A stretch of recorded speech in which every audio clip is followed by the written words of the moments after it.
The following is a free-for-download audiobook available on Google Drive. From Tom Hartman's Substack Daily Take. When a president spits on unity, the quote scum end quote speech, that should warn us all. Once you've labeled your opponents as subhuman, how do you work with them? How do you compromise? You don't. Published May 27th, 2025. The following is a song inspired by this article. On a day of honor, he chose to divide. Memorial's meaning cast aside. Happy Memorial Day, he sneered with spite, calling millions scum in broad daylight. He calls us scum with venomous tongue, echoes of tyrant songs unsung, but we won't bow, we won't succumb. In unity, we rise as one.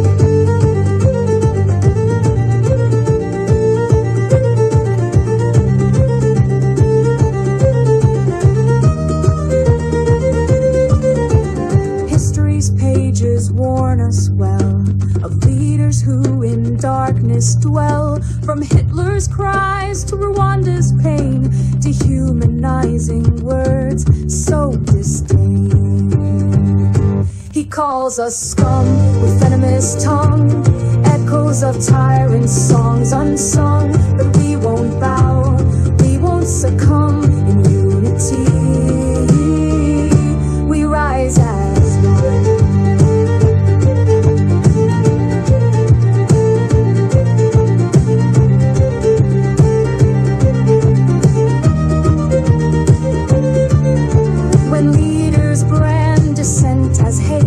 Democracy teeters on a fragile state, but voices raised in truth and grace can challenge lies and hate's embrace.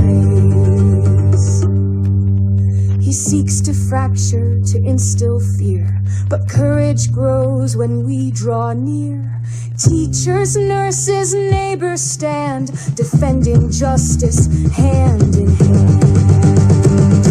He calls us scum with venomous tongue, echoes of tyrant songs unsung, but we won't bow, we won't succumb. In unity, so let him rant, let falsehoods fly. Our resolve won't wane or die. For every slur our strength becomes a chorus loud. We are not scum.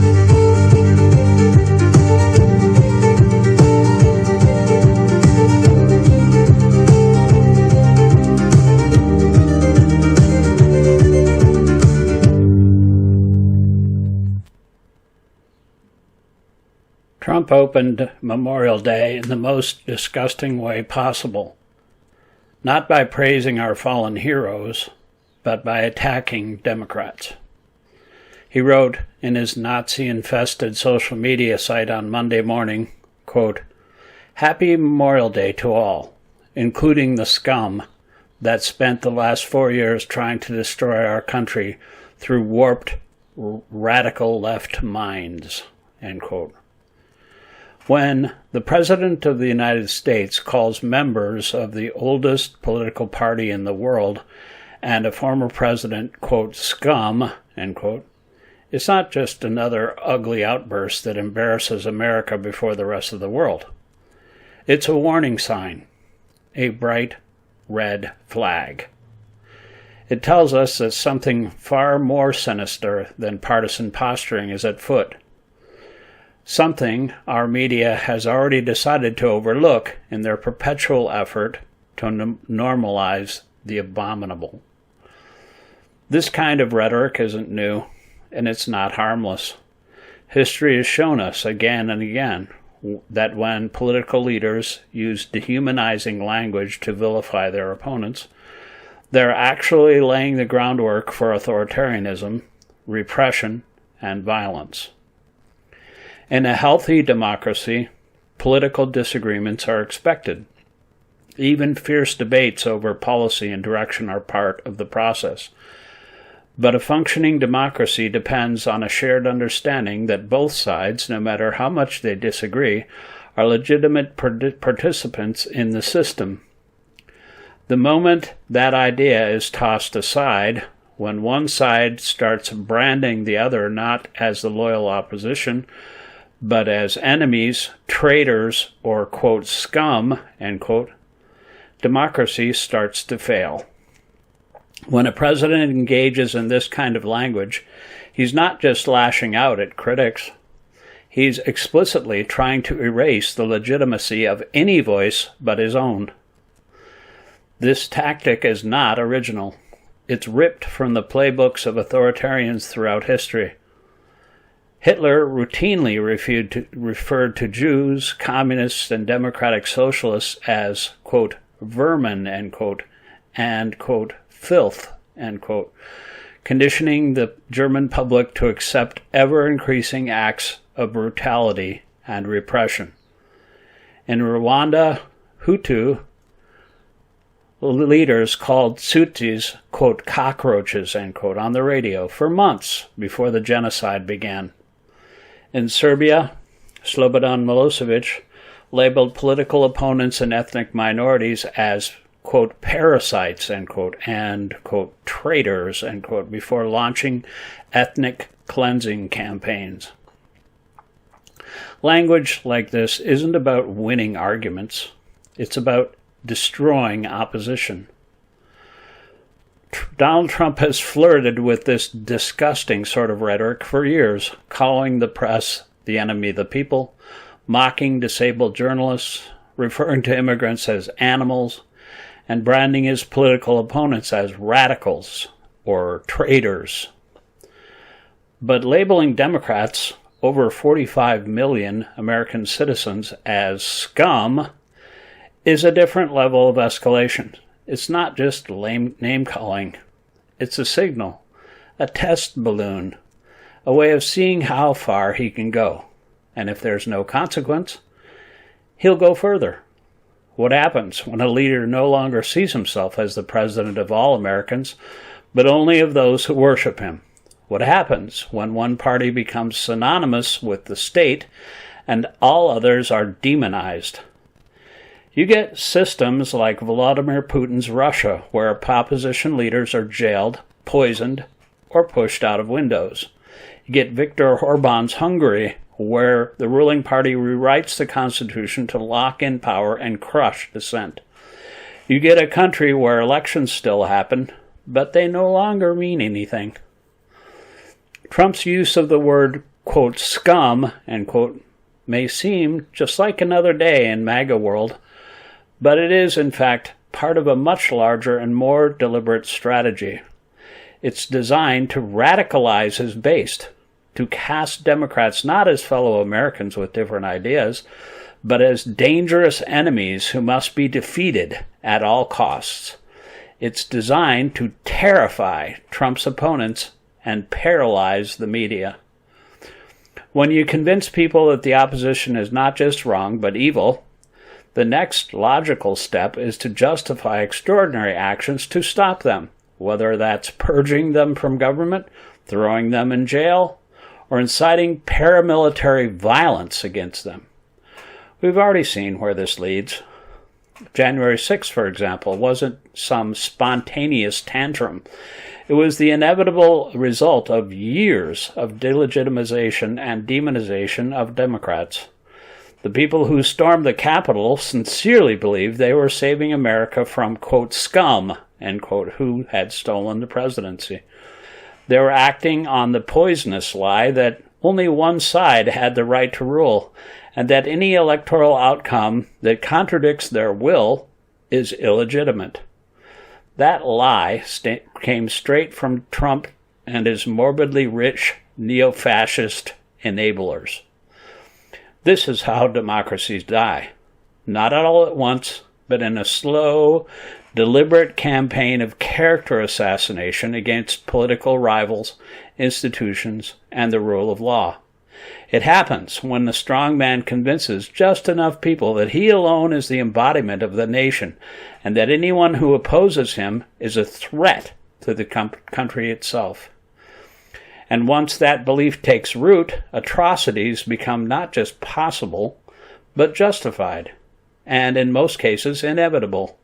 We've already seen this in the case of Kilmar Albrego Garcia and the Venezuelans who Trump deported to El Salvador and the Asians he deported to Africa, in both cases in defiance of court orders.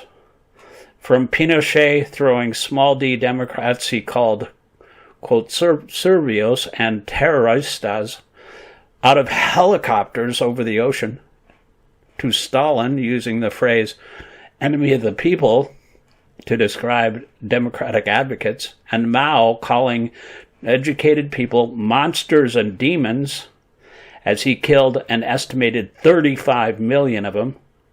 This is an old story.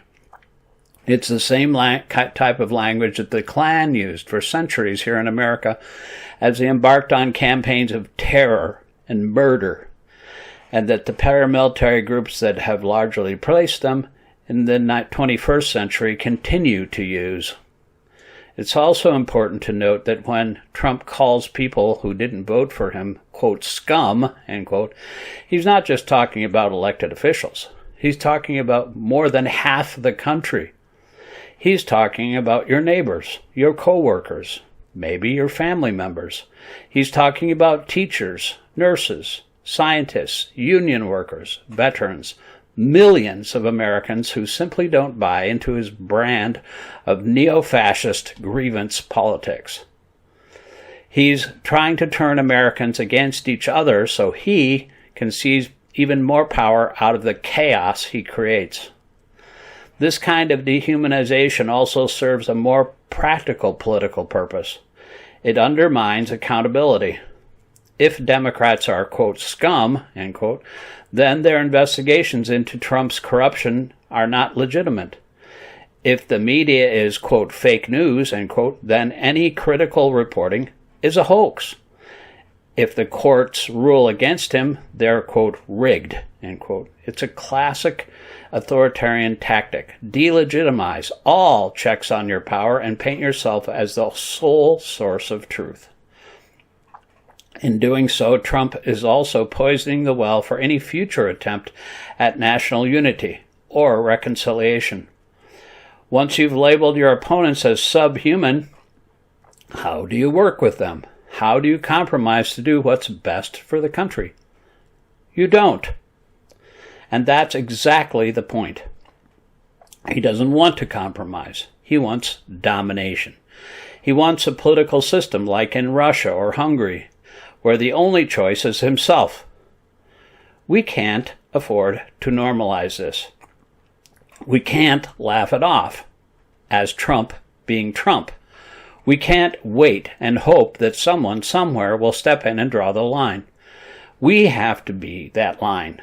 We have to call this what it is, a deliberate, dangerous assault on the core of American democracy.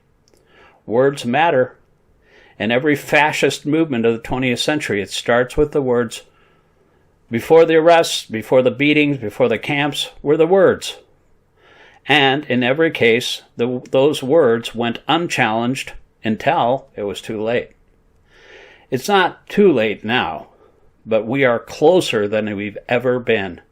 We must push back hard against this dehumanizing rhetoric, demand better from our leaders, and defend the democratic principles that every citizen, no matter what their party, is entitled to dignity, voice, and a full participation in the political process.